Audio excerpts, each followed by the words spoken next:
নমস্কার বন্ধুরা, আজকে শুভ নববর্ষের উপর শুভেচ্ছা ও প্রীতি ভালোবাসা দিয়ে আজকের আমাদের দুপুরবেলা মেনু আপনাদের দেখাচ্ছি। দেখুন, প্রথমে আমি নিম নিম ফুল আর শাক দিয়ে ভাজা আর পটল ভাজা করেছি।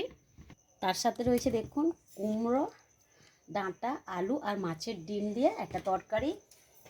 তার সাথে দেখুন টক ডাল করেছি, টক ডাল। আর দেখুন মাছ ভাজা, এটা আমাদের পুকুরের মাছ ভাজা করেছি। দেখুন এখানে করেছি কাতলা মাছের কালিয়া, দেখছেন। এখানে দেখুন চিকেন কষা করেছি, দেখছেন এখনও কিন্তু ফুটছে। উনানে বসিয়ে রেখে দিয়েছি চিকেন কষাটা।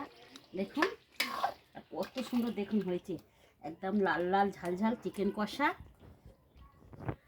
দেখুন আর করেছি আমের চাটনি, রয়েছে পাঁপড় ভাজা, আর রয়েছে মিষ্টি রসগোল্লা, দই আর স্প্রাইট। আমরা এই কটা আজকের শুভ নববর্ষ পয়লা বৈশাখের দিনকে রান্না করছি। এটা আমরা খাবো। আপনারা বাড়িতে কি কি রান্না করেছে অবশ্যই আমাকে কমেন্ট করে বলবেন আমার রান্নাগুলো কেমন হয়েছে। তাহলে রাখছি, সবাইকে শুভ নববর্ষ জানিয়ে আজকে এখানেই শেষ করব।